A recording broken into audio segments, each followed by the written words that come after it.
everyone. I'd like to call to order tonight's special board meeting of the Maine Township trustees. First thing we always do is say the Pledge of Allegiance, so we're going to rise and do that now. Pledge allegiance to the flag of the United States of America and to the republic for which it stands, one nation, under God, indivisible, with liberty and justice for all.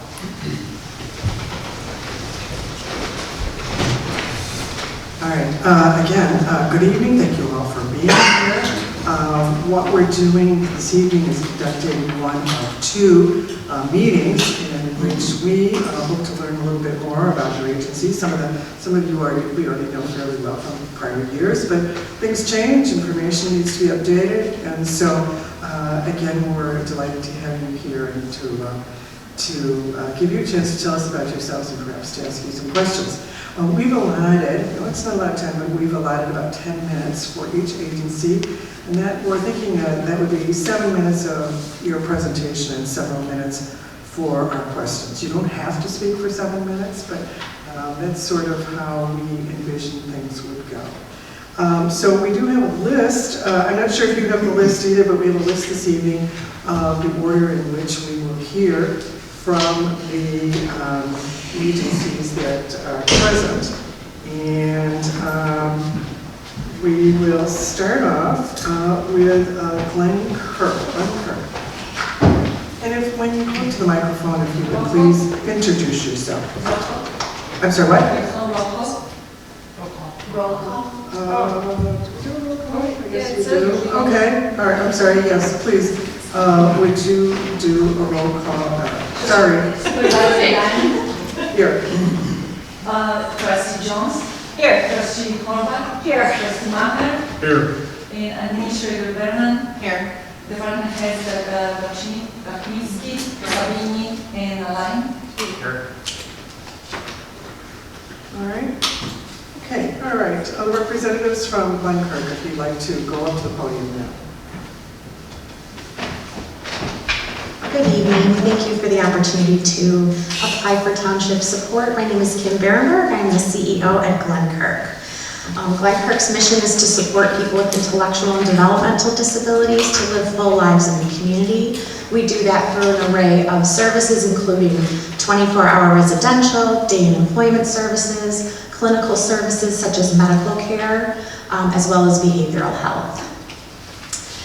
This year, we are celebrating 70 years since our founding, and we are founded in a church basement in Glenview in 1954 by a group of parents who wanted more for their kids, and over the decades, we have evolved to serve both children and adults. The application before you covers both types of programs. We have a program for children, in-home respite. It provides breaks to 24-hour caregiving family members so that they can keep their person with a disability at home with them. We enroll the workers, train them, and pay them. We are also looking for support for our behavioral health clinic and our community-based day programs. Over the past several years, we have been moving away from sub-minimum wage work and helping people get competitive, integrated employment in the community. We are in the process of leaving our long-term headquarters in Northbrook, and we have purchased a new building in Northbrook that will serve as a community center and a hub for day program, clinical services, behavioral health, as well as our administration. So that's an exciting thing coming down the pike over the next year. We should be all moved in. We engage in a variety of different fundraising activities because the Medicaid reimbursement that we receive for the services we provide only covers about 84% of the expense of delivering those services. So townships such as yourself, as well as fundraising, is an important part of what we do. We just held our annual gala on this past Friday and raised about $250,000 in support of our programs. Next up will be a Giving Tuesday campaign and our holiday gift drive. So again, the township has supported us for many years so that we can support families within the township that are supporting children and adults with intellectual and developmental disabilities. Thank you very much for that information, Ms. Berenberg. I'd like to turn my attention to the trustees, to my right. Do any of you have any question for our speaker this evening? All right, and also to our department heads. Do any of you have any questions regarding the presentation this evening or any of the materials that we have in front of us? All right, thank you very much. Thank you so much for the opportunity. Appreciate you making the trip here so that we could learn a little bit more. Thank you. Okay, the next entity that is on our list is the Zacharias Sexual Abuse Center. Is someone here for them? Yes, okay. Yes, please step up here for you.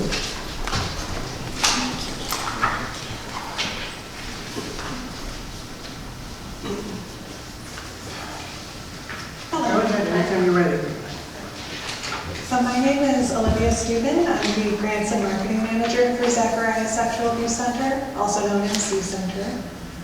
Every 68 seconds, someone in the United States is sexually assaulted, and every 90 minutes, that person is a child, according to the Rape, Abuse, and Incest National Network. So where Z Center comes in, it's our mission to mobilize the community to ending systemic sexual violence, and we do that through our programming. So our counseling, advocacy, and prevention education, which I'll give an overview of. We have been around for over 40 years. We have 2 locations. Our first location is in Gurnee, and then we opened a second location in Skokie in 2016. So that's where we see most counseling clients from the Maine Township area. Last fiscal year, we served 590 counseling and advocacy clients. 230 of those were children. We also took 501 support line callers on our 24/7 hotline. The preventionist taught 11,056 students throughout Lake and Cook County, and this is a significant increase over all of our programs. In Maine Township specifically, we saw 21 direct counseling and advocacy clients for 17 counseling and advocacy clients for a little over 220 hours and took 4 support line calls. We also, through our outreach, spoke to about 76 community members from the Maine Township area. So I would like to go a little more into our programming, and I'll start with counseling. So we offer the 24/7 support line, so callers can call at any time and an advocate can speak with them. We offer in-person and virtual services, so we kept virtual services after COVID, and that has helped with a lot of transportation and any child care concerns. It's made it easier for many clients. We have individual counseling and group counseling options, and we do have bilingual as well. And if another language is needed, we have a confidential translation service we can use. Crisis counseling is offered for up to 8 sessions, and that is when something just happened, the survivor needs help immediately, and we have space for that. So if someone comes in, walks in crisis, we're there to help them. And then we have supportive counseling, which is longer term. It can go about 9 to 12 months, depending on the need of the client. So that's for longer term trauma, or maybe it's something from the past that someone is just dealing with today. Some groups that we have going on right now, our peer-led survivor group is open to anyone 14 and up. And that's such a strong group that they added a second virtual one to be more accessible to the community. And the facilitators of that group are also huge participants in our new podcast, which is available to listen to now. Then we have a teen survivor activity group, which is once a month. And while this is less clinical, it's more so that younger people can relate to those around them and know that they're not alone with whatever they went through. And this year, counselors have started offering open mic nights and art workshops for more creative outlets for survivors as well. Z Center also offers medical and legal advocacy in Lake County, so I won't go too much into that, but 24/7, if a survivor presents in a Lake County hospital, one of our advocates will meet them there within the hour and will bring fresh clothing, a folder of resources that they can go through once they're ready to process that. And for the legal advocacy, we go to police stations and courtrooms with or on behalf of clients. That's also in Lake County specifically.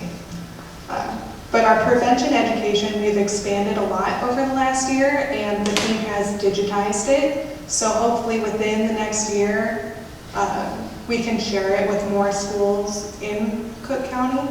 It's a new requirement for schools in Illinois to provide this Aaron's Law prevention education. So more schools have been contacting us for it. So once we have this web-based platform ready to go, it will be easy to share this information with schools at no charge to them. And all of our services for survivors are also at no charge to them as well. And then for the younger grades with prevention education, it focuses more on consent and boundaries, safe adults. And then as they get older, we start bringing in like healthy relationships and laws. And we also offer prevention education to parents and school personnel and give trainings in the community that way. Last fiscal year, Z Center and all other Illinois rape crisis centers experienced a 49% cut in federal funding.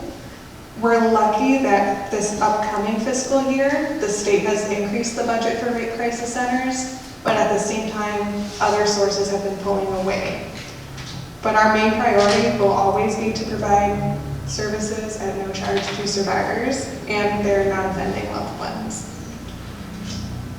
We are very thankful for Maine Township's support of Z Center over the past several years, and we're looking forward to working more closely with you and the community as we expand our services even more. And the rest of the time is for questions. Okay, thank you. Turning to the trustees, are there any questions for our speaker? Yes, Jim? Is it ICASA? Looks like you have a lot of money from ICASA. Yes. What's ICASA? So ICASA is Illinois Rape Crisis Center's governing body. So it's the Illinois Coalition Against Sexual Assault. Okay. Is there revenue been cut back on you at all, or it's still pretty reliable? Fairly reliable. I think it's gone down a little bit, but I would have to double check the numbers. Okay. Sorry, thanks. All right, any questions from our attorneys? Just had a clarification at the bottom of the first page. You list the cost of services provided to Maine Township clients as $279 per hour. I think you maybe meant per client, but I just wanted to clarify, because if you do the math of the cost of services divided by 21, it comes out to that number. Right, so we did calculate the per hour. I worked with the development director on calculating this, and she said to multiply it by the number of clients, but the cost is likely higher.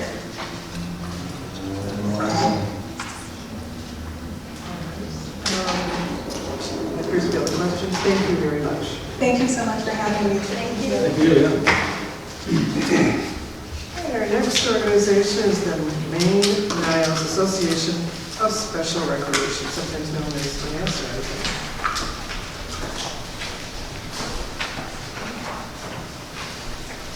Good evening, thank you for having us back. My name is Tricia Brightlow, and I'm the Executive Director at the Maine Niles Association of Special Recreation. It's a mouthful, so yes, we do call it MNASR. Since 1972, MNASR has provided and facilitated recreation programs and services for children's, teens, and adults with disabilities. We're an extension of 6 park districts and 1 village, encompassing all of the Maine Township within our charter. MNASR provides individuals with disabilities residing in Maine Township opportunities and access to beneficial, recreational, and therapeutic programming they may not otherwise have. We have 3 main areas. We serve youth and teens, adults with intellectual disabilities, and adults with physical or visual impairments. Our therapeutic recreation programs are offered year-round and help participants fight loneliness and depression, establish friendships, improve social skills, develop gross or fine motor skills, improve self-confidence, improve general fitness, and create a sense of community. Manassas Inclusion Services provide opportunities for individuals with disabilities to participate alongside their non-disabled peers in the park district settings. We work cooperatively with our member park districts to provide inclusion staff support to make these opportunities possible. Manassas offers more than 80 programs and special events in Maine Township, covering a wide range of ages and interests. Among these programs are water aerobics, basketball, chef's kitchen, pickleball, daytime playtime, healthy hearts, Zumba, an annual bocce tournament, day camp and swimming at Chippewa School and Pool, and our annual Halloween party at Belvin Rec Center, which draws more than 150 people each year. Manassas Innovative Sensory Room, located in the Des Plaines Leisure Center, offers individuals ages 3 and up the opportunity for customized therapeutic sensory sessions with our recreational therapists. Some of our most active program participants are Maine Township residents. In 2024, 3 of them were recognized at our Manassas Recognition Night for outstanding dedication to program participation. Our Camper of the Year, Program Loyalty winner, and Inspiration winner all hail from Maine Township communities. Manassas deeply values its role in Maine Township and works cooperatively with a variety of service organizations, including the Kiwanis Clubs of Des Plaines and Park Ridge and the Optimist Club of Des Plaines. Collaborations with Maine Township-based special education programs and services broaden the reach of our programs. We work with Maine Township-based businesses to provide recreational activities at community centers, movie theaters, bowling alleys, restaurants, and aquatic facilities. Manassas programs have significant transportation and staffing costs. Recreation and leisure programming for people with disabilities requires very close staff-to-participant ratio, often 1:2 or 1:1. By comparison, a park district program, like a fitness program, might have 1 instructor for 15 participants, but Manassas might have the instructor plus an additional 7 assisting staff for the same number of participants, and that provides for the needs of the individual, whether it's safety, behavioral, or personal care. Transportation is noted as one of the most frequent barriers for individuals with disabilities to access recreation in their communities. Manassas provides transportation for program participants with a fleet of 6 accessible vehicles and a minivan. It costs approximately $30,000 annually to just maintain the vehicles, and the cost to replace the vehicle has increased from $85,000 to over $135,000 in the last 4 years. With significant transportation and staffing costs, Manassas program fees that we charge our participants rarely cover the cost of the programs. Despite our comparatively low program fees, there continues to be a great need for financial support for families falling at or below the poverty line. Manassas believes all residents, including those who are in financial need, should have the opportunity to enjoy and participate in recreation opportunities. All the funds for financial assistance that Manassas provides are obtained through funding efforts and grants. In the past year, Manassas provided $26,765 in scholarship assistance to a total of 123 individuals in Manassas programs. They received assistance in 290 programs, and the individuals within Maine Township received $9,763 in scholarship assistance. We never want finances to be a barrier to individuals being able to participate and benefit from our programs and services. We are anticipating the need for a vehicle replacement in 2026, as well as with the increased costs represented by the increase in minimum wage. Receiving a grant from Maine Township for the 2025-2026 cycle would be tremendously helpful in offsetting these costs. We appreciate your consideration for that. A Maine Township grant utilized for scholarship assistance would assure our ability to offer financial aid to Maine Township residents with disabilities in need. The impact of what we do is best illustrated in words of our program participants and their families, and I'll leave you with these words.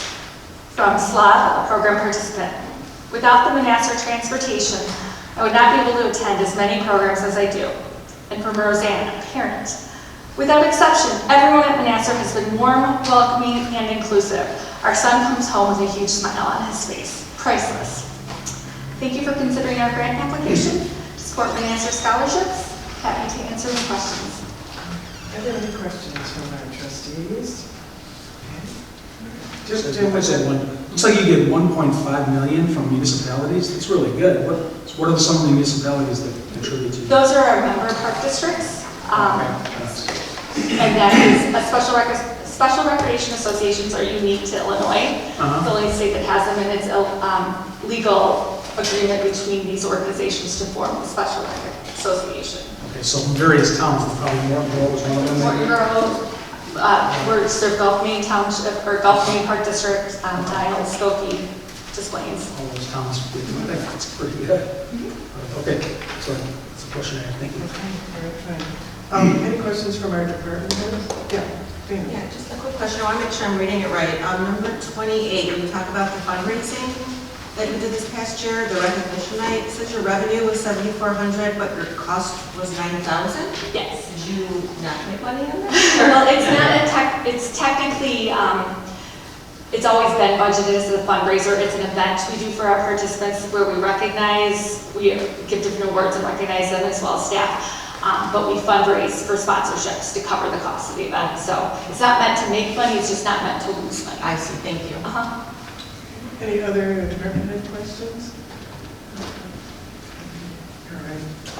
Okay, thanks very much. Thank you.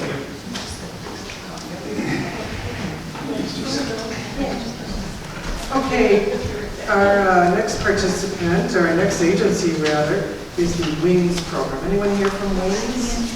Great, thank you. You were here last year, were you? Yes, ma'am. Okay, right. Step up to the microphone, please. Well, good evening on this first day of Domestic Violence Awareness Month. On behalf of our communications team, I ask everyone to check out our WINGS socials for upcoming events and Domestic Violence Myths versus Truths series. My name is Leticia Fiorito, and I'm the WINGS Government Relations Manager. Tonight, WINGS is requesting $10,000 to help cover the costs of providing emergency housing, counseling, and integrative services for Maine Township residents. WING's mission, as you may know, is to provide housing, integrative services, education, and advocacy to end domestic violence. WINGS provides these services through a trauma-informed and survivor strength-based model. In program, I had to do a little digging because I wanted to see how Maine Township compared this past program year to the year before, and I really wish the trends were different. However, so in program year 23 to 24, WINGS provided 266 nights of shelter at our safe houses, and in the previous year we provided 316 nights of shelter, and when I say that, that's specifically at our emergency shelters. And we also provided, in program year 23 to 24, we provided 33 hours of counseling, and that may be to an adult or to a child, whereas the year before, we provided 140 hours of counseling. WINGS has 2 emergency shelters. One is in the suburbs and one is in the city of Chicago, which both your residents have access to, depending on their comfort level. Each shelter can house 45 individuals per night for 90 to 120 days. During their stay at the safe house, the survivor and their children are supported through our 3 separate teams, which is of course our emergency housing team, our children's advocate team, and our adult counselors team. Each team's purpose is to aid Maine Township residents with the services needed to heal, reflect, and begin looking forward without violence. I'd like to take a moment at this time. I usually kind of divert from the application because I know that you have that in front of you, so I'd like to just take a moment and share a couple, 2 stories, and then I'm happy to answer any questions. After calling the Illinois, and of course any names have been changed. After calling the Illinois Domestic Violence Hotline, Jane arrived at WINGS Safe House in distress and uncertain that she had made the correct decision leaving her abusive relationship. Only a couple hours into her stay, she shared concern of her abuser trying to use their children as a way to hold power over her. Our WINGS staff were able to safely plan with Jane and began reviewing legal options for her to protect not only herself but her children. After that night, Jane continued to work with our staff and through the program, making progress on goals. And after 3 months, she was matched with WINGS Transitional Housing, where she was able to stay up to 2 years. Jane has obtained an apartment for her family and is taking the next steps towards her independency. And as you may know, it takes almost up to 7 times for a victim to finally leave their abuser, just because of the control that they exude over them. And then just one last story is of our children's program, which comes out of our Foglia Family Resource Center, which was just opened last year, which is a community-based resource center for clients or for township members and victims across the county that are not quite ready to leave their abuser but are still seeking those tools to put in their tool belt so that they can do so safely. So this is from a children's perspective.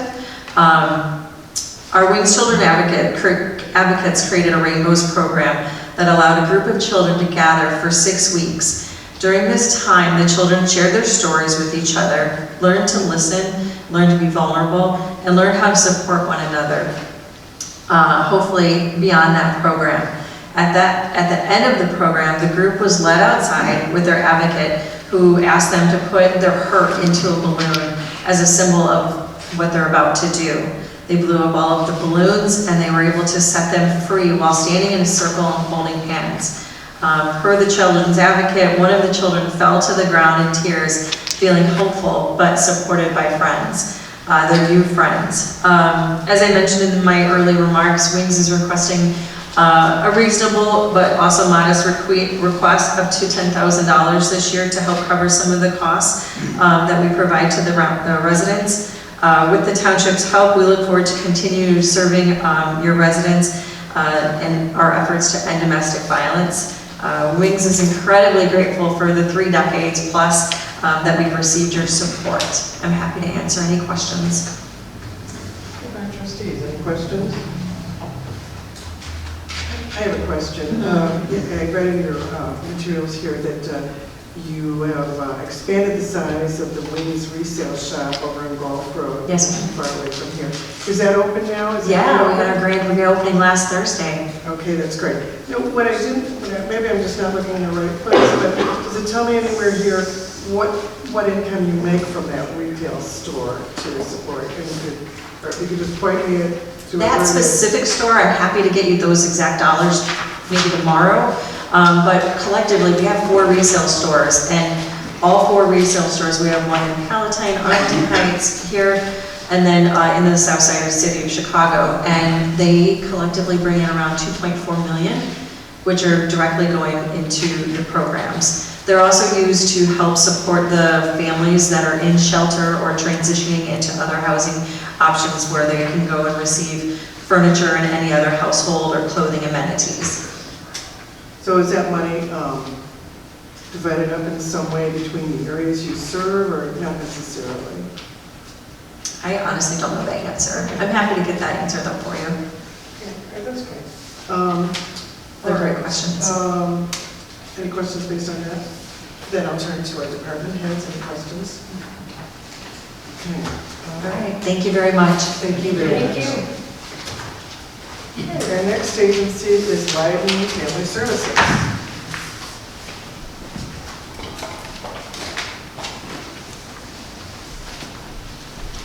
Hello, good evening. Thank you for having me here again. I am Jennifer Hamilton. I'm the CEO at Maine Family Service and the SHARE program. I have been there for 26 years and in this role for 2 years. We are a community mental health center that provides our mental health treatment services in Franklin Park, and we also have an addiction treatment center in Hoffman Estates. Maine Township residents do utilize all of those services. Our crisis department is very embedded in the area. It's what we call the Crisis 590, which is what the state named it. The numbers that when you call 988, someone answers. We're one of those agencies where that happens. So we do get a lot of calls in this area, which we are assigned to and we do respond to. Our crisis team does presentations in some of the local towns for the police departments, at community fairs, and we'd be happy to if there are any other opportunities as well. We also do have Maine Township residents who come to visit our food pantry, and that has actually recently, within the last 6 months, just moved over to the Maine Township Administrative Office, where they have a much better space and just wall-to-wall freezers and fridges, so they can give out a lot more food to more families than we could at our location. We are still operating it just with the cooperation of Maine Township. We do provide a number of other services as well. We have outpatient therapy.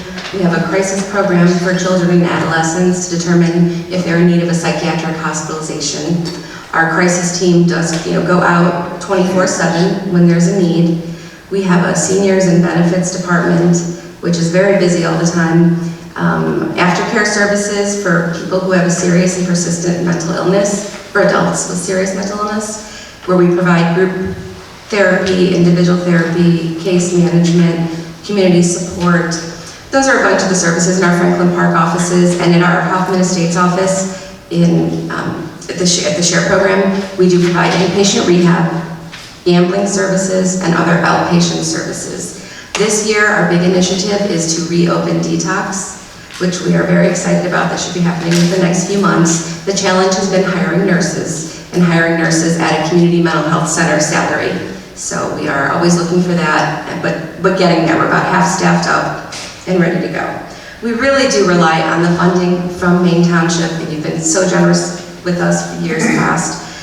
Part of the reason we need the funding is because of administrative burden. The Medicaid rates have gone up over the last several years. About 92% of our population is Medicaid population now. So with that comes a lot of administrative burden. Calling for prior auths, sending in paperwork, downloading reports, going after funds that were owed from the managed care companies. Those things are extremely time consuming, and we do spend more time than we would like to on that. So that does require a little extra as well. We also really want to work to diversify our income stream. Most of our funding has been from the Division of Mental Health, which has been amazing for us and very reliable. Also, we just don't want to put all our eggs in one basket. We recently were awarded a grant from Cook County Health, the Stronger Together initiative. We are going to be building a new ACT team, Assertive Community Treatment. And our goal with that is the people who are using our crisis services all the time, we want to be able to go into their communities, help them with what they need. Maybe they need to go to a doctor's appointment. Maybe they need to get groceries. Those are things we can go out and do with them. Not for them, but with them, because they're learning those skills too. And it makes a big difference, and they're going to have a lower reliance on those crisis services. That's what we expect.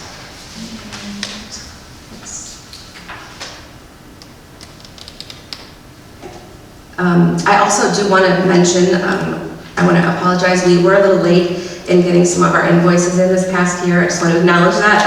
It's not going to happen again, I promise you. I don't have any excuses, but I have some reasons, but regardless, it's been assigned to a new person who is going to be on top of it, and that will never happen again. I ask for your grace in that, I'm sorry. And that's all I have to say. Any questions? Any questions from our trustees, Jim? I just have one. Looks like you get a total of $422,000 from 3 townships, Hanover, Lyden, and Maine. Yes. That sounds about right. So the lion's share is coming from Hanover and Lyden. Yes, yes. Absolutely. That's about right. Any other townships other than those 3? Those are the only townships right now. So I want to know. Thank you. Yes, thank you. From our departments. Any questions? Just to follow up on Jim's, how much do you get from Lyden Township alone? We received 3 different grants from Lyden Township.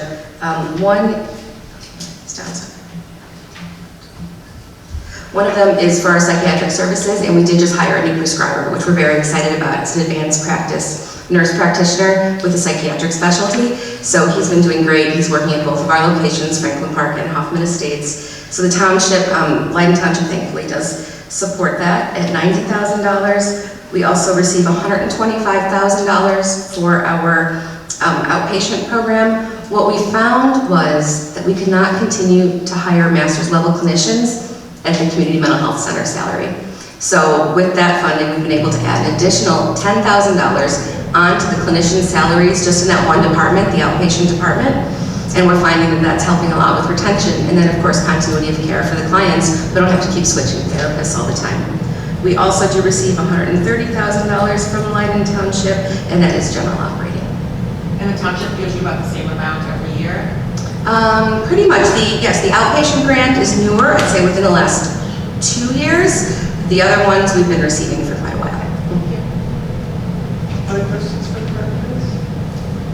So your specific requested amount was $70,636? Yes. Did you arrive at that by calculating half of the amount of the cost of the service? Exactly, I did. That was our best analysis about the Medicaid dollars and what else it costs to provide the service. All right, thank you.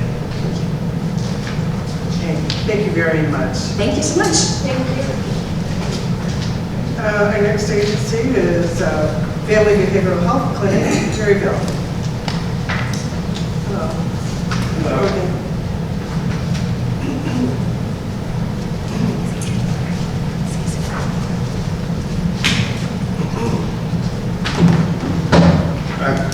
Good evening, everyone. Thank you all for this opportunity to present to you all another year. First, I'd like to thank Maine Township for the 8 years of support for the American Family Behavioral Health Clinic. We've been in operation for 10 years, and Maine Township has been gracious enough to support us for 8 of those 10 years of our existence and servicing for behavioral health services.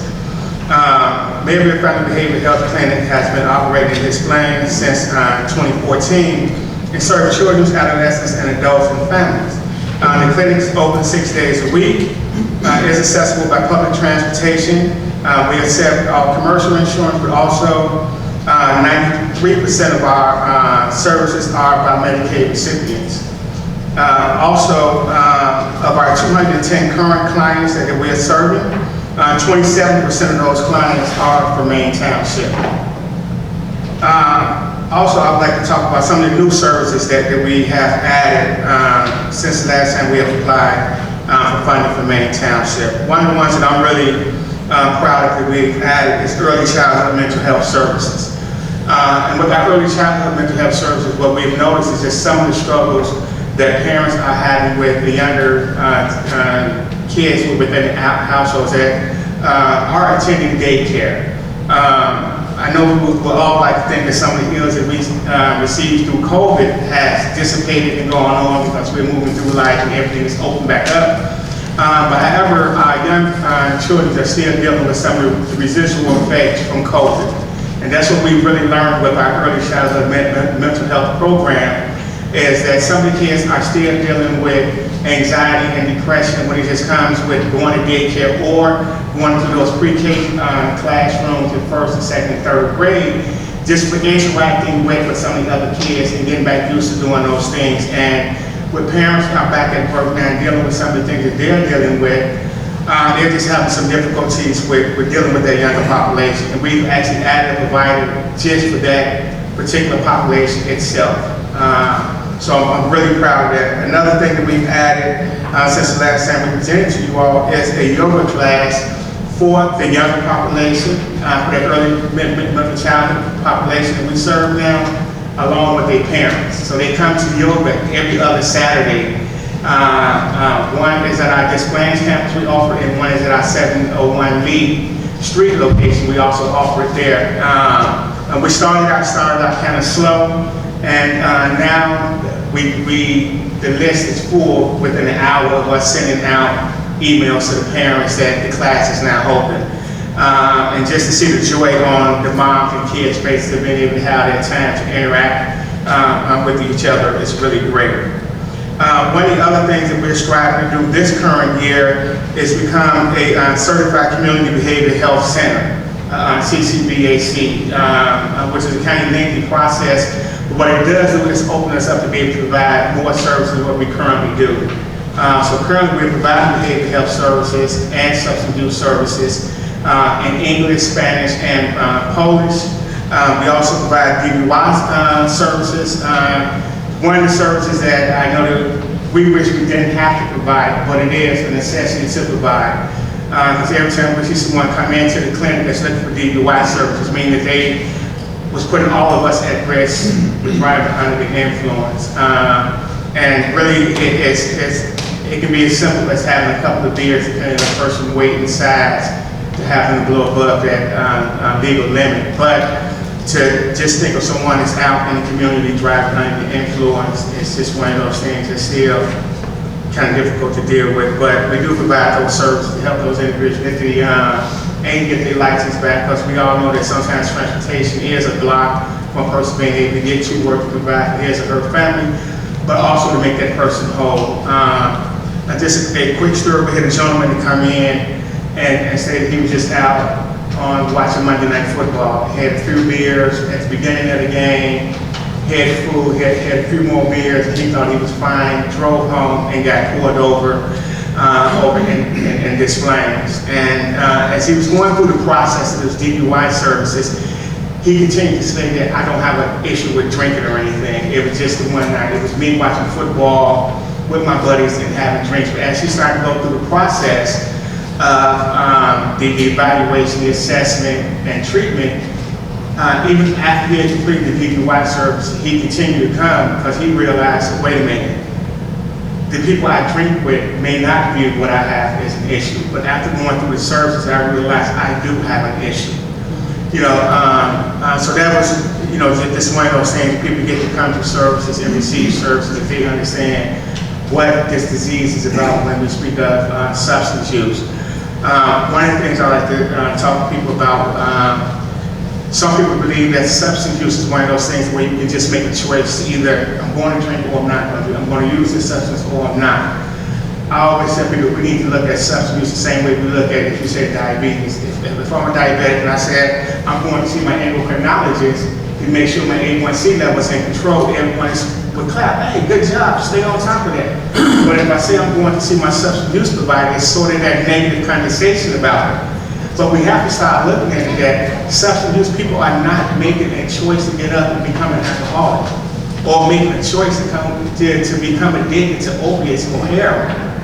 It is a crisis in our country. We need to start looking at it in that manner. It's the same way with mental health as well, that no one wakes up and wants to have to deal with anxiety. Some disabilities we can see and some we can't. And mental health and substance use behavior health services as a whole is a disability. And that's one way that we work with our clients and educate them on it. And one of the things we tell them is that I will, you will, we will. I will make a safe space for you to be able to receive the services you need. Your part is to come and work towards receiving those services. And together, along with your family and people who you work with in your community, we work together to make sure you get the help that you need. And that's our main focus, Family Behavior Health Clinic. Thank you. Do we have some questions here from trustees? First page says, you mentioned 210 people are served from Maine Township, then says 57 served about a minute, and they were referred over. Is that number included in the 210, or is that a separate number? No, the 210 does include the 57 of unduplicated clients from Maine Township, which makes up at 27% of our clients that is from Maine Township. I see. And what would be an example of someone who's referred somewhere else, someone who lives somewhere else, or do you know why, like 57 people were referred to other agencies just because of different services? It may be services that we don't provide. We don't try to provide everything. We provide what we can. For instance, some may be for eating disorder. We don't provide service for eating disorder because we view that as a really specialty service. Okay. All right. Thank you for your statement about mental illness and treatable disease addiction. Thank you. Thank you. I think I remember the previous years asking if you had bilingual counseling. At the time, you guys were working on getting a Spanish-speaking counselor. So kudos to you. You have it. So that's great. We've actually added 3 new providers to the clinic in this fiscal year. So we're really proud of that. It does come at an expense, but it gives us an opportunity to serve more people within the community. I have a question. Can you tell me the relationship between the Family Behavioral Health Clinic and Maryville Academy as a whole? Yes, the Family Behavioral Health Clinic is a program within Maryville. Maryville is the overall program. We have 19 programs up under the umbrella of Maryville, and Family Behavioral Health Clinic is one of those programs. So is it a separate 501c3, or it's just like a department of Maryville? It's a department of Maryville. We're under the same 501c3. I'm sorry. We're under the same 501c3 as Maryville is. We're a department under Maryville. Okay. Do you get any revenue from Maryville? I didn't see that on the back. Well, Maryville covers our large deficit that we operate with at the Family Behavioral Health Clinic. I believe one of the presenters mentioned earlier just about the cost it is to hire providers now. When I first started at Maryville and we started the Family Behavioral Health Clinic, our average salary for a mental health provider was $55,000. Now the average salary for a master's level mental health provider is about $71,000. And we add a licensed provider to that, you're looking closer to $80,000, especially when you add in a bilingual provider. Oh, okay, I just see on the sheet regarding your budget, expenses about $930,000, revenues about $746,000. Right. Looks like most of that revenue comes from third-party insurance, billing, program fees. Right, so when we present the budget just for the Family Behavioral Health Clinic, not Maryville, whole operating budget. So the $900,000+ is just for the clinic, and the majority of that is, but more than one, the majority of that is for the providers and the psychiatrists. Anyone have any questions based on that, trustees? Okay, any questions from our department heads? All right, thank you very much. All right, thank you all, thank you again for your continued support of the Family Behavioral Health Clinic. Thank you. Okay, all right, next we have Northwest Compass.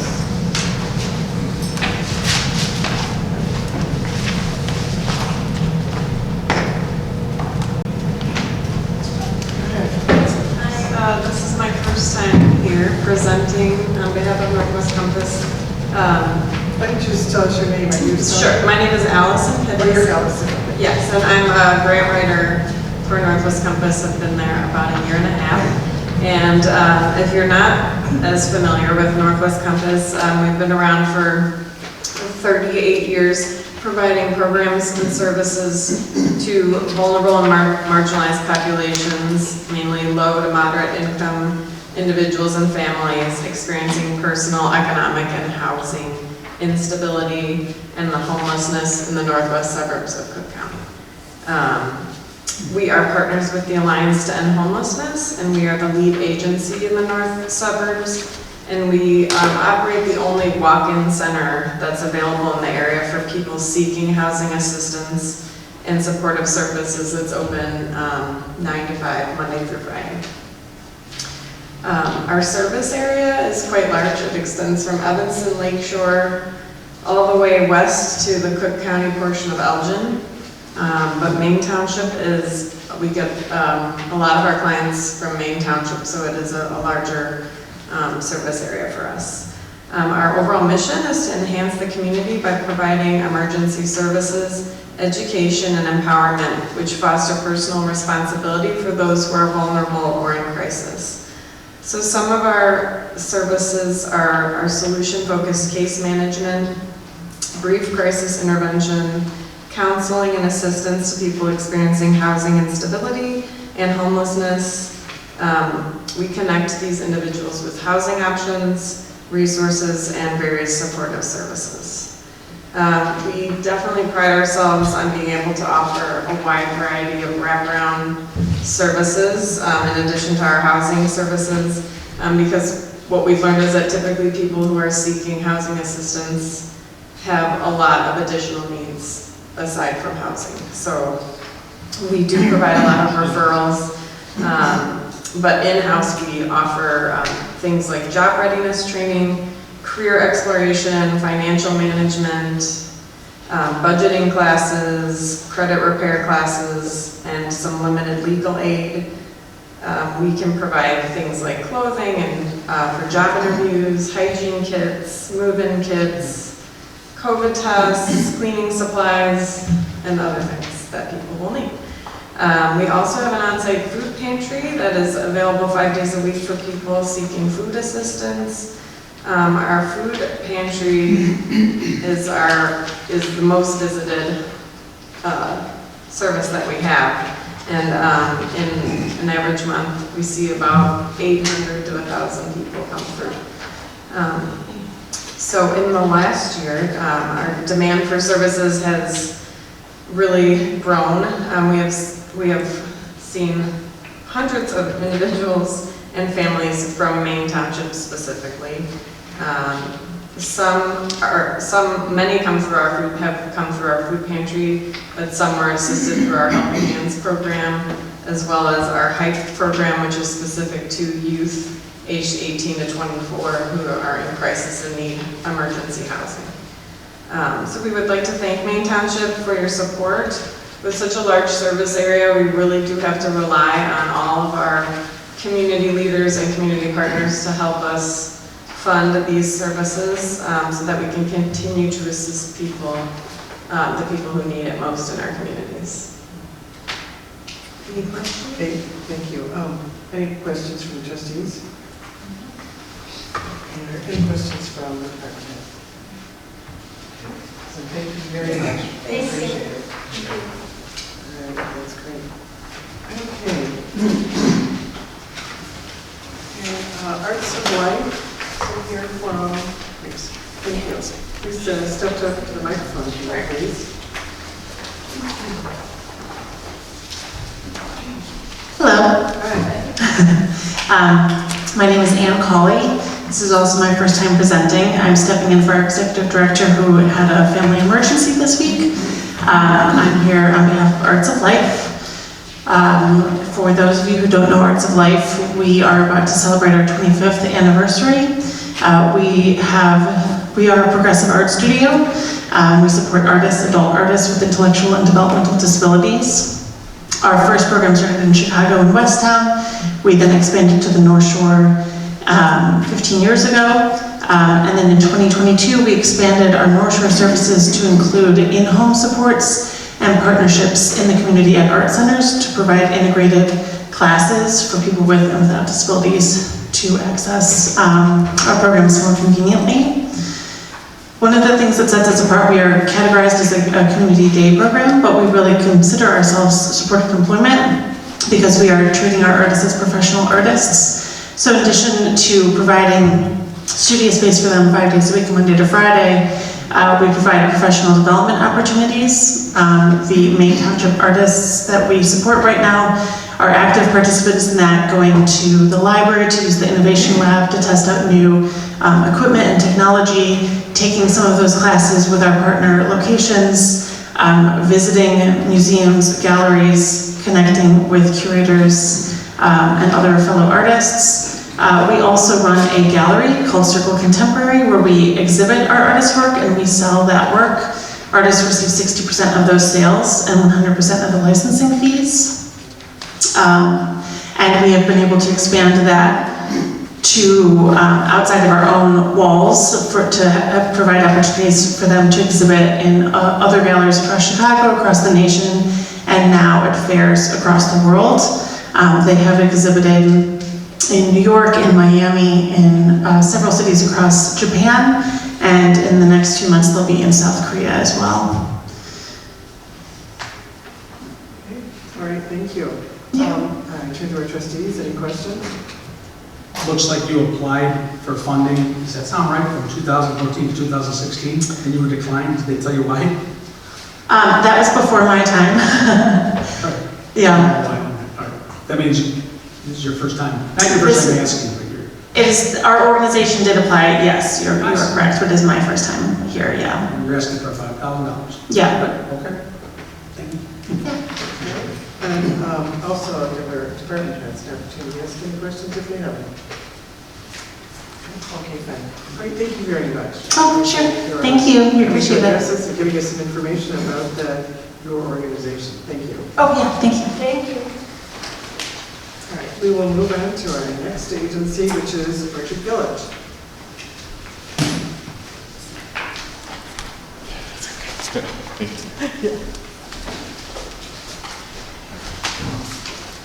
Good evening.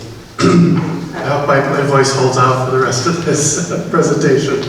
I'm Joseph Black. I am the Vice President of Development. Oh, that'd be great. Can I just grab that? Yes, sir. I'm the Vice President of Development at Orchard Village, and I want to begin by thanking Maine Township for making 2 grants to us last year, totaling $2,000. There was a $1,500 grant that we received, and then miraculously $500 came through it. Where the other $500 came from, but it did suddenly come to us. We thank you for that. We used the money for our recreational therapy program. That grant helped to pay for supplies and equipment for enrichment activities for our clients. Activities such as exercise, team sports, gardening, hands-on arts and music classes. Thanks to Maine Township, 250 of our participants won some basketball games, grew 3,500 pounds of vegetables, and created artwork that can be seen on notebooks, t-shirts, and even skateboards on our online artist shop, which is orchardvillage.threadless.com. That's orchardvillage.threadless.com. Some clients also participated in a performance at the Skokie Public Library, which was a recreation of the Thanksgiving episode from Friends. You may remember that one where they end up with a turkey on their head. It was quite fun. These activities improve the quality of life for the Orchard Village residents and participant programs and give them greater self-confidence, personal growth, and much joy. Orchard Village annually serves 300 people with intellectual and developmental disabilities, or IDD. We provide community independent housing, job programs, day programs, home-based services, behavioral health services, and an accredited high school, Orchard Academy, which is for students between the ages of 17 and 22 who are learning to live more independently. 69 of our program participants are currently Maine Township residents. Tonight I'm here to request $2,500 to help fund our nutritional program called My25. This is a comprehensive dietary program that aims to improve the health of residents through better nutrition. It also aims to reduce healthcare costs and improve the quality of life for our residents. While improvements in medical care have led to longer lives for many individuals with IDD, there is still a 20-year gap between life expectancy of people with IDD and the general population. One of the largest contributing factors to the poor health of people with IDD has been the lack of good nutrition. People with disabilities can find it more difficult to eat healthy and control their weight and be physically active. A variety of contributing factors can lead to poor health outcomes, including a lack of food choices, difficulty chewing and swallowing food, or aversion to taste and textures, medications that contribute to weight gain, weight loss, and changes in appetite, physical limitations that can reduce a person's ability to exercise, physical pain, lack of energy, lack of accessible environment, for example, sidewalks, parks, and exercise equipment that can enable exercise for somebody with a disability, and a lack of resources such as money, transportation, social support from family, friends, neighbors, and communities. Poor nutrition is a key contributor to the greater incidence of obesity among people with intellectual developmental disabilities. Obesity rates for children and adults with disabilities are significantly higher than those without disabilities. Adults with disabilities are 53% more likely to be overweight than adults without disabilities. In addition, people with disabilities are at an increased risk of having type 2 diabetes, cardiovascular disease, arthritis, asthma, and experiencing physical injuries such as falls, all related to their obesity. Poor diets have an impact on the whole society. Most individuals with intellectual and developmental disabilities are Medicaid recipients, and while they only comprise 15% of the Medicaid enrollees, their medical expenses are 41% of the program's annual expenditure. People who are obese incur about an extra $1,400 per person in medical costs compared to the general population. That have a body weight, the general population, people with a normal body weight of a BMI of 25 or less. That's where the title of the program comes from, My25. The goal is to get the clients to be at a body mass weight of 25 or less. It is a comprehensive subscription program that is solution-based using food as medicine approach that helps people with disabilities achieve healthier BMIs and better health outcomes. The program creates a diet tailored to each resident's food preferences, and dietary and health needs. A clinical dietitian and a trained chef custom create weekly menus for each person in each household. We have about 11 households. 4 of them are in the Maine Township, and that we run currently. The My25 team surveys the residents and the house managers, determines what's appropriate and the best liked menus. The clients get to vote on what they like each week, yes or no. And then each household receives recipes to maximize the client's healthy meals, and they also get a budget smart shopping list that they can go online and just order the groceries. It saves house managers time and cost, and helps us control the cost too, because we can see what they're buying on a real-time basis. Orchard Village has been using the My25 program for about 2.5 years now, and we've seen results with many of our residents and residential staff members too, who are in the houses eating the meals with the clients, which is kind of interesting. My25 partnerships, approximately 54% of Orchard Village residents are at or moving towards a normal BMI. This is noteworthy since this percentage is markedly above the average, which is only 30% of nationwide individuals who are moving towards a healthier BMI. Success can be seen in one of our residents, Sean's story. Sean is 39 years old and was morbidly obese, which led him to have other serious health conditions. Through the educational aspects of My25, Sean has learned how small changes in his diet can make a big difference in his results. For example, Sean works at a pizza restaurant, and he loves to drink pop all through his shift. Well, he was drinking, 2 liters of regular pop during his shift. So he learned in My25 that he would drink diet pop and drink water that would help him to lose weight. And he has lost a tremendous amount of weight. He's also learned the importance of being active, and he joined a local gym. And the result is that Sean lost significant weight. This year he volunteers every year at our golf outing, and this year, for the first year, he didn't have to wear a 3X polo shirt. We had to get him a smaller polo shirt this year, he was so happy about that. And you can see it, he's more energetic, he's more active, and he's very proud of the health gains that he's made. The total annual cost of subscription to My25 program for Orchard Village is $12,000. No single funding source covers this expense. We use unrestricted donations that we raise through our special events, gifts through direct appeals, and funds from grants like this one to help pay for the program.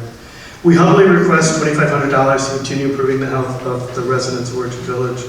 Our request will cost less than $37 for each of the 69 Maine Township members who are active in Orchard Village programs.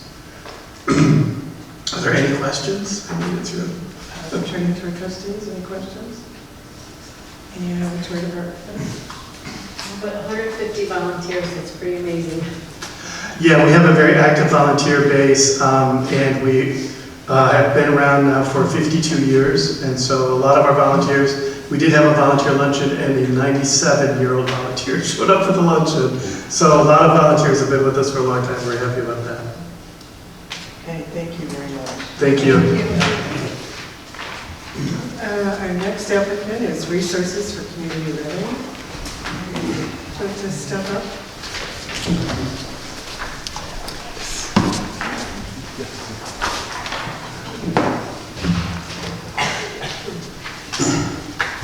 Good evening. My name is Keith Gazarovski. Again, my first time presenting. Also, I'm relatively new with RCL. Also, Resource for Community Living. Resource Community Living is a nonprofit that provides services for adults with developmental and special needs in the northwestern suburbs of Cook County. With your previous generous funding, it has helped RCL provide services to the existing 23 clients that they service. 5 of those clients live in Maine Township. These services are provided and tailored to that individual. Every year, each client meets with one of the service case managers to develop an IPP. The goals of the the goals of this are specific for each client, and they typically change every year. It also identifies the frequency of the services needed for those individuals. Some of the common services and teaching opportunities that are provided are housing options, financial assistance, teaching cooking, teaching budgeting, grocery shopping, cleaning of their apartments or houses, help paying bills, organizing, taking them to doctor's appointments. We do schedule social events that everybody can go to that they really appreciate, and applying for special services for like SNAP, for example.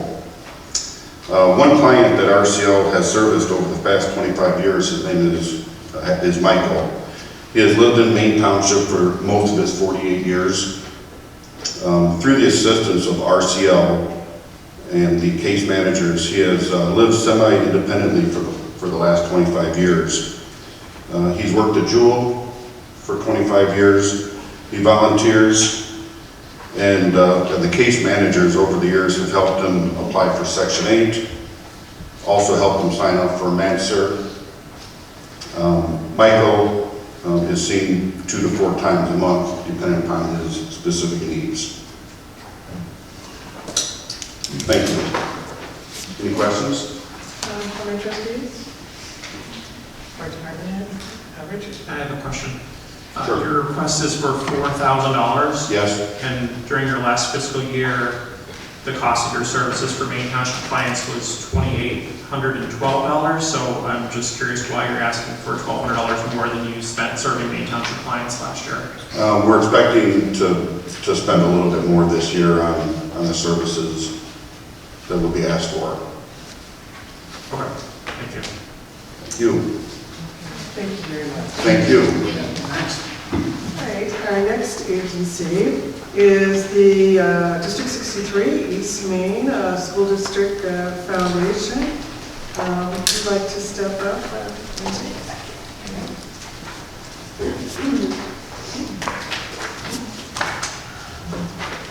Good evening, esteemed Maine Township Board, Supervisor Diamond, and staff.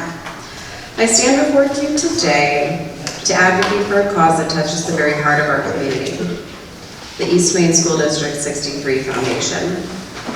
This foundation plays a pivotal role in supporting the well-being of our youth, providing essential services and opportunities that shape their futures. The District 63 Foundation offers vital support to families in need. Through its initiatives, it addresses critical issues such as food insecurity, housing instability, and limited access to educational enrichment and resources. Let's delve deeper into the Foundation's impactful work. The District 63 Family Resource Center Marketplace, just across the street, is an essential resource that acts as a food pantry and community closet, providing essential supplies for families facing hardship. It has been a lifeline for many, especially those who are new to the country and starting over. Last year, the marketplace provided families with resources 226 times. The Expanded Learning Program is a year-round program that offers affordable childcare, healthy snacks, homework assistance, and enriching activities for school-aged youth. The District 63 Foundation provides financial assistance to make this program accessible to families in need, ensuring that every child has the opportunity to thrive. Eligibility for financial assistance is determined based on whether the child receives free or reduced lunch or is eligible for a waiver of all school fees through the school district. In 2023-2024 school year, 47% of youth that attended programs, or roughly about 150 kids, during that school year received some sort of financial assistance. The Open Gym program is an initiative that provides a safe and supportive environment for teens to gather and connect. By fostering healthy habits and relationships, it helps to prevent negative behaviors and promote positive outcomes.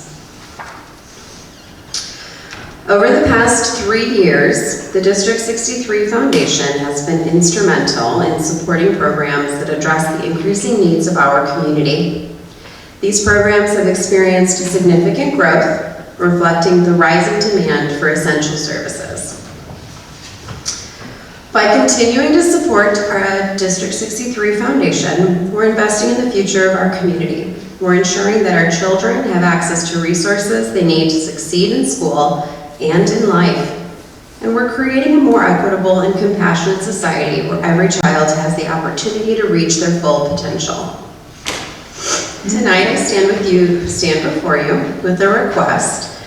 We ask that the township continue to make significant investment in the future of our community by donating $25,000 to the District 63 Foundation. This contribution will enable the foundation to sustain its programs, serve more families, and continue to make a positive impact on the lives of our youth. Before concluding, I'd like to acknowledge that the D63 Foundation's increased fundraising efforts. Our dedication and hard work have been instrumental in expanding our reach and providing even greater support to our community.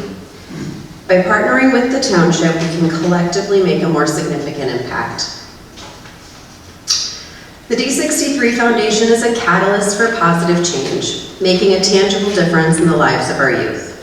By providing essential support, it's helping to build a stronger, more resilient community. Let's invest in our future together and create a brighter tomorrow for all. Thank you. Thank you. Questions from trustees? Yes, Joe. I had a question. It looks like over the last 4 years, it's interesting. In 2020, your request was $50,000, but now we're 4 years later and it's just half that, $25,000. So it looks like you're asking for a lot less money over the last. Is that because do you know the explanation for that, or just being frugal, I guess? I believe it's more of a realistic request. It's really based on how we're increasing our fundraising efforts as well as maintaining what the township has been giving over the years. Really flexible, I think. And then expanded learning, that's things that, we'll explain a little bit about that, what you mean by that. Money's for different types of learning, I suppose. Yes, it's for financial assistance. So youth who receive free or reduced lunch would then get a discounted rate or financial assistance to attend summer camp, after-school programs, before-school programs, early dismissal days, school break, so childcare for school-aged youth beyond the school day. Those are some of the examples. Mm-hmm. Okay. Yes. All right, thank you. Sure. Your foundation, it used to be called the Total Learning Community, is that right? Or was it only, Yes, the Total Learning Community was what Expanded Learning was called as the program. Okay. And because your District 63 is completely within Maine Township, you serve only Maine Township residents, right? Yes. Okay. All right. Any questions from the department heads? Yes? Oh, I'm sorry, go ahead. Sure. Okay. So I guess my question is, you state that there's no paid employees, that everyone's volunteer? That's correct. Okay. So you're the executive director? Yes. Okay. Are you the executive director of the District 63 Foundation? Yes. So are you a volunteer? Yes. Okay. In that capacity, yes. What is that? What do you mean by that? I work for the school district. Okay. And that is a paid position. However, I serve as the executive director of the foundation on a volunteer basis. Okay, great. Thank you for clarifying. Yes, of course. And I just had one quick question. From last year to this year, have you seen an influx of like all the families? Like, has your enrollment kind of increased with all the new immigration that's coming into this area right now with the Ukrainians and stuff? Mm-hmm. Last year we had an influx of newcomer families. This year we're continuing to see them throughout the school year from start to until it's ongoing. Expanded Learning itself has seen about 70 more kids registered and enrolled, which is 3 classrooms of kids. The after-school program itself. Our summer camp has doubled in enrollment since 2021, so certainly more and more families are accessing the programs that are available.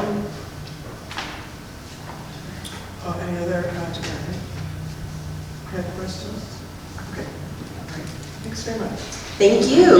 Have a good evening. All right. All right, now we have North Suburban Legal Aid Clinic.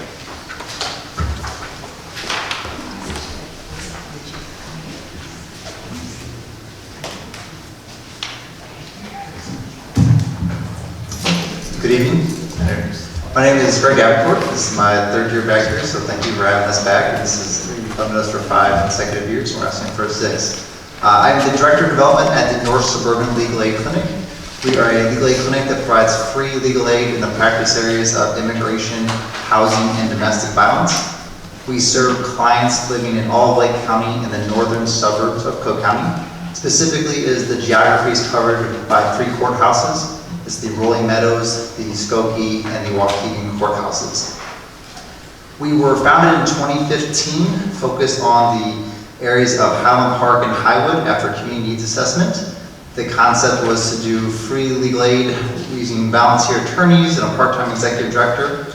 The need quickly outpaced that model, and today we have now scaled to where we deliver services in a described service area. We provide those services with a staff team of more than 45, including 24 licensed attorneys and social workers in each practice area.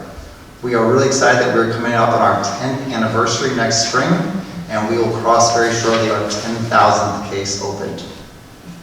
As no client pays fees or services, the scope and scale of our programs is fully dependent upon charitable resources, including grants, special events, and private donations. For our 3 practice areas, our immigration practice provides full-scale representation in all matters of immigration relief, which includes cases of asylum, U visas, T visas, adjustments, DACA, and others. For our housing practice, it focuses on low-income tenants and making sure that we can preserve housing, stop evictions, and overall avoid the consequences that come with homelessness. Our domestic violence practice looks for safety for survivors and their family, most notably with orders of protection, and we do help with family law matters in an instance of domestic violence when the case presents itself. To be eligible for our services, clients must live at or below 250% of the federal poverty level. In 2024, that is a household income of $78,000 for a family of 4. For clients looking for our domestic violence services, there are no income restrictions. As we say, client in crisis may not have access to the familiar assets, so we'll help any survivor in crisis. Since we last spoke here last time, one of the notable accomplishments that we're very proud of is, as I talked before, about social workers in each practice area. We were able to finally add a full-time social worker in the housing practice last fall. It would have been very similar to this presentation, so I don't know if I fully gave that update. What really helps with having social workers is that we do not provide direct counseling as you would like in the therapeutical care, but we're able to build this robust referral network which helps for our clients have holistic care, and also lets our attorneys really focus on the legal issue at hand. Before having those social workers, it was challenging because your attorneys were playing triage to help meet the other needs, but also make sure that they stay on top of the legal matters. It's now a great complementary system where we have social workers in each practice area, now actually 2 in the domestic violence practice, and they can help with the auxiliary needs of the client. Building that robust referral network is incredibly important too, because that is how clients hear about us. In 2023, as a reporting application, nearly 70% of all clients were referred to us by a partner agency. That list totaled more than 140 unique agencies. We would consider the township as one of those partner agencies for referrals. I think you're aware that we do regular virtual clinics here with the township, where we know we have a regular appointment that our attorneys are available. We had just 2 housing intakes just last month. That list extends to other nonprofit partners in the area that refer clients. I know District 63 was a referral when I looked through the recent list too. Beyond the financial support that you provide, the trust you help build with the community is critical. So the regular updates, the way that you send out our newsletters, helps make sure that your constituents are aware of our services, and we see way more cases because of that. We use a similar model with other townships, other villages, other local government agencies too, to help continue to provide updates. And we see that wherever that model is put into place, we see more clients receiving access. To talk about scale of cases and what type of cases we're seeing in Maine Township, I'm happy to provide this. I met with Ian and Michael earlier for our site visit. It's a client fact sheet, kind of gives a comparison of cases year to year. So in the year 2023, we opened 94 cases for Maine Township residents. The most was in the immigration practice, really fueled by work with Ukrainian refugees and recent arrivals. This year, year to date, as of October 1st, we've opened 59 cases.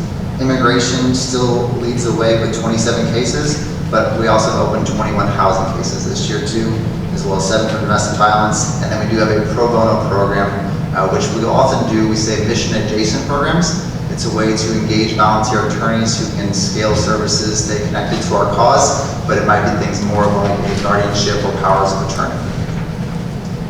Tying everything together, I think the best way to sum up the impact you have with these charitable contributions is through a story of impact. And so I was going to read a recent positive story involving a Maine Township resident. A home care nurse and mother of 2 young twin boys left her home because of the physical and verbal abuse she was experiencing from her partner. The couple was not married but owned a home together. The mother did not feel safe in that home. She endured previous attacks and lived under the constant threat of physical violence. After a severe interaction which involved the abuser striking her on the head, the mother left the home with her children, a few belongings, and went to live nearby with her mother and sister. In the following days, the mother went to court to obtain an emergency order of protection and was granted. The court referred her to NSIC's domestic violence practice for legal representation and further obtaining protection and establishing civil discourse for the family-related issues with the abuser and her ex-partner and father of their children. NSIC staff attorney represented the client and facilitated safe communication with the abuser. NSIC social workers support the client, helping arrange child care during these cases and help create a plan to ensure her safety. The attorneys were able to finalize a mutual stay-away order and establish a platform for safe communication regarding children. These conditions were the tools needed to help the client and her children begin rebuilding a safe and productive life. So thank you, as your contribution helps make these stories happen. In this year's request, we've asked for a $3,500 additional. The $10,000 requested is still smaller on our budget, which now exceeds $4 million. But as we say, that every dollar really truly helps reach more clients in need because we do not charge fees for services. So again, I thank you for your consideration, your longtime support, and I'd be happy to answer any questions regarding our application. Any questions from trustees?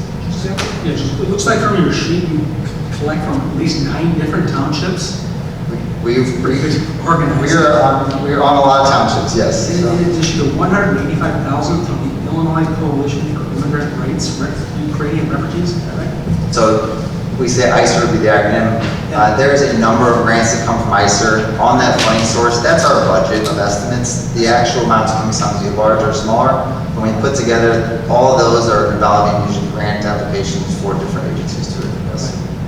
There's a growing, it looks like to me. Impressive, very impressive list. Well, you've been a part of that story, so thank you. I had a question. I think it was during this past year, your organization presented a couple of free programs here at Maine Township. One was on housing, and I think the other one was about power of attorneys. Is that going to continue being part of the work that your organization does? Correct. So we have an entire, sometimes confusing, we say free legal aid and we say pro bono because pro bono is volunteer time. We have an entire pro bono arm and they recruit volunteers. So I think in 2023, the volunteer attorneys donated over like 690 hours of their time. They work in different ways. So I'll give you a really good example of how that can scale too. And sometimes it's doing these mission adjacent clinics. It's one time, they do presentations, they do powers of attorney. We see that as very powerful because it builds that reputation and trust. It also gets more volunteers engaged. And then there's ones that stay engaged and keep doing more. You've seen probably this model at the township where you get someone in the door to help out a little bit and then they become pretty soon your champion. Well, in some programs it's led to incredible scale. And one that I recently touched on the application that's even grown since this application. We started working with some of these larger firms to do pro se clinics around silent medications as there is a large influx of recent arrivals and trying to help out. And so we started partnering with firms like Leighton Watkins and Goldberg Cohen. We did these 1 days where our immigration practice comes on site, they help provide training, and then attorneys guide clients through the application process. That model, because it's been scaled well with other nonprofit partners, has led to this new regional coalition funded by the state of Illinois, but where we're actually now a regional lead, helping take over that kind of similar process on all types of immigration crisis relief. And so we're really excited, like, again, having that volunteer component. The way we started some of those relationships with those bigger firms or other groups that are now doing larger things was through powers of attorneys clinics, which still spreads the information and gets access to more clients. So yes, that might be a long answer to it, but yes, we're continuing to do those type of outreach activities. Are there any questions for Mary? All right, then, thank you very much. Thank you. Thank you. All right, our next agency, welcome back. Howard Women, would you like to step up to the microphone?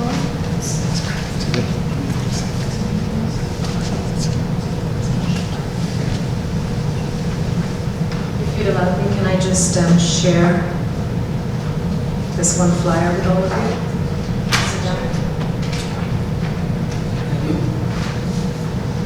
It's our current flyer for our computer literacy program right here in Maine Township.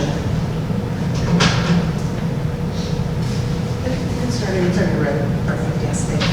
Good evening, everyone. My name is Arshia Snen, and I'm the Executive Director of Empowering Women NFP. I want to first thank all of you for the 10,000 grant that we received from Maine Township this year to provide residents of Maine Township with workforce development and digital literacy and in our sewing skills program. Our proposed budget was just over $20,000, and we had requested you for $15,000, and we would put up the rest of the $5,000. You granted us a very generous $10,000. This year, we hope that once we show you the impact we are having in Maine Township, you will consider increasing our grant this year. There has been a huge demand for our digital computer skills and sewings program, having received over 50 calls to sign up for our first class opening session in Maine Township over the summer. Since there was such an overwhelming response for our free classes, we had to be creative with the limited resources we had. We offered 2 back-to-back computer classes for 10 students in each class. Our 6-week summer class saw 20 happy and satisfied Maine Township graduates. Currently, in the fall session, the flyer you see in front of you, we have 20 students registered learning computer literacy.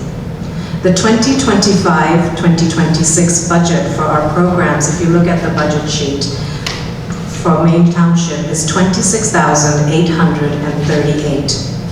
We will contribute $6,838, and we are requesting a grant funding for $20,000.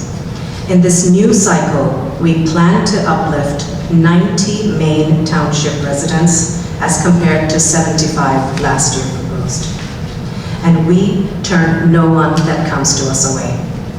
As you can see in the budget, the equipment cost is going to be less this year at $5,500, yet impacting more residents because equipment will be reused from the previous year.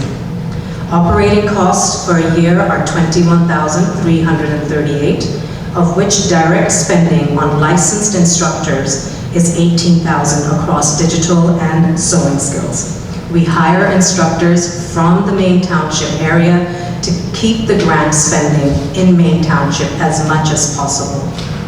We have been fortunate to have found spaces in Maine Township that allow us to use their space rent-free. Thanks to State Representative Michelle Moosman, who has helped us connect with a potential long-term partner to work with. Also want to thank PNC Bank and a couple of libraries that have given us the get-go to use their space for direct digital classes. We see so much potential for growth to serve more and more Maine Township residents, to ultimately help them get back into the workforce and get them employed. The need there is great, and the demand for our classes are high in Maine Township. We need all the support that we can get, and this $20,000 grant from Maine Township will find immediate impact. Thank you so much for your vote of confidence. If you have any questions, please. Trustees? I have a question or two. I thought your sewing classes were rather unique offering. I see you have a schedule of computer classes. Do you have any sewing classes? Yes. So we, because of the budget crunch, we are going to start the program sometime in November. We've started with 3 sewing machines right now at the Seville Center, but we want to make sure we have this one event that's coming up. We're raising funds for this program to launch, hopefully in November. So you have these classes giving people the skills they might need to find out. Do you have any type of programs to place those individuals in jobs? We don't have programs per se, but we do have individuals that provide some sort of support for them. We will take in their resumes, and we have an entire team that helps with the resume building and with the applications. So we will try to help them find jobs. Okay, and then finally, I see that you raised some funds for Dress for Success clothing drive. Now, do you provide that clothing to your program participants, or do you give it to Dress for Success? Well, we give it to the participants and also to different shelters all over Chicagoland area. So in the south side, in the Rogers Park area, and also in Maine Township. All right, and so you raise approximately $1,200 worth of clothing, is that? Exactly. And it's items of clothing that we collect. It's not the amount. Right. That's what it is. Thank you. Okay, any questions from the department heads? Okay, thank you very much. Thank you so much. Good to see you guys again. Nice to see you too. All right, Brandon, Center for Enriched Living. Would you like to stand up to the microphone?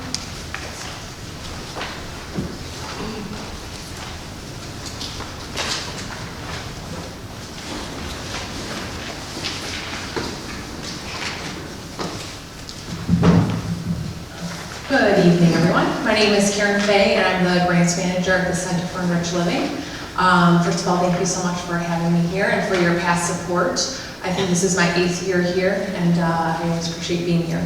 The Center for Enriched Living provides programming for individuals, youth, and adults with intellectual and developmental disabilities.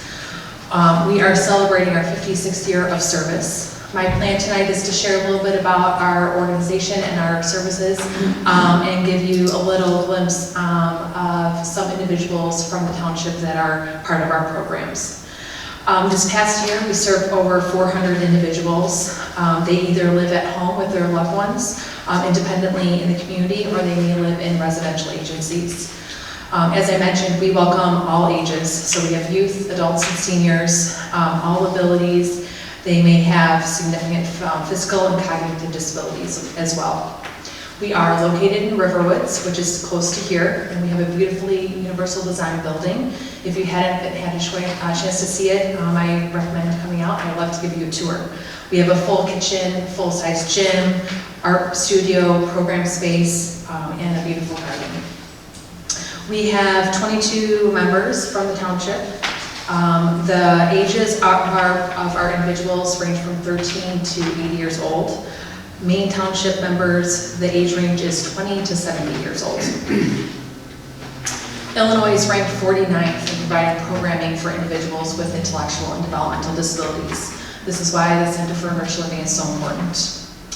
There's 4 primary challenges that our programming addresses.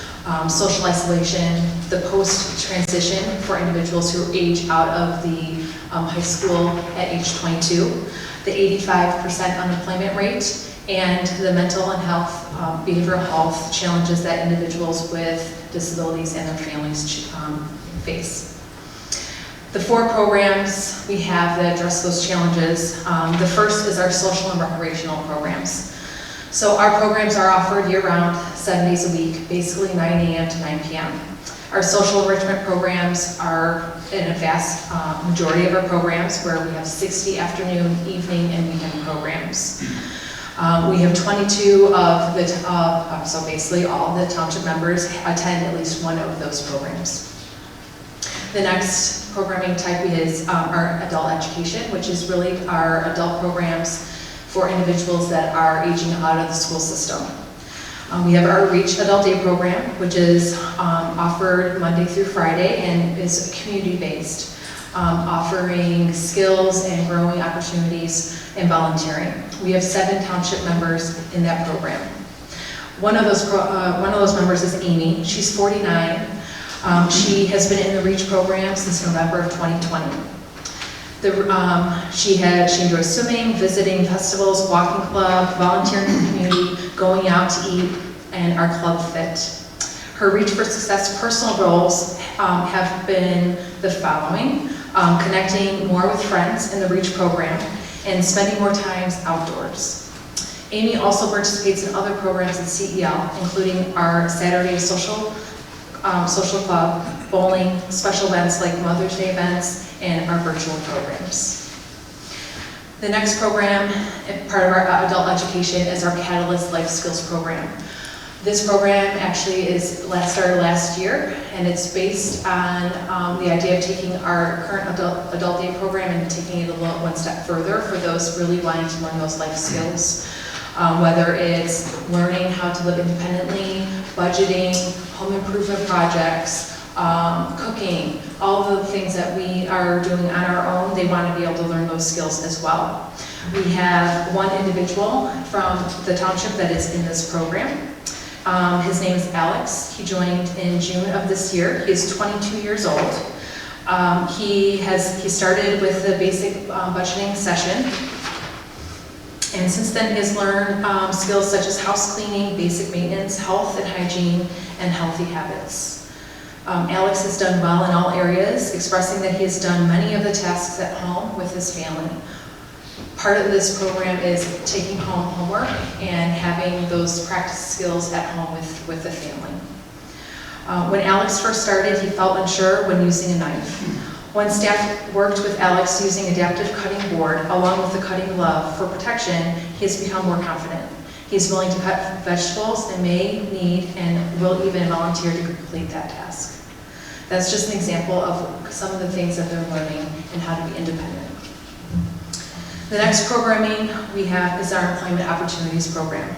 This is pairing individuals with disabilities with businesses in the community and finding good competitive employment. We have 2 individuals from the township in this program. Ben is currently working independently at Walgreens in Deerfield. He is a cashier, performs tasks such as stocking, merchandise pricing of items.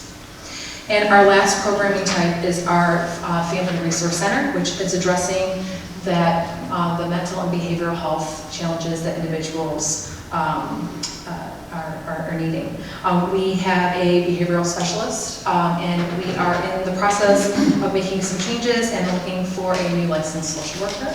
So if there is anyone you may know, please let us know. We receive less than 3% of organizational funding from the state or federal government. We rely on the community for about 70% of our budget, which includes individual donors, special events, and our grants. We do have a fee for our program, which you will see in our application, which can range from $5 to $15 per hour. We also have an extensive financial assistance program. Maine Township residents have received $3,700, and that was about 15 members who received that amount.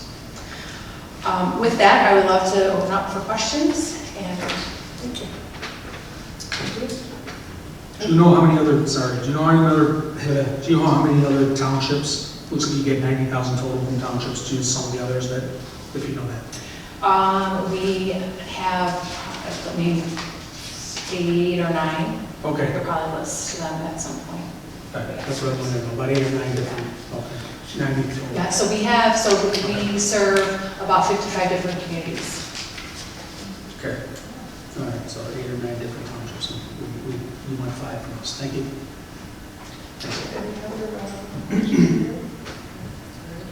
I noticed you mentioned you have a new Robert Vian Family Resource Center.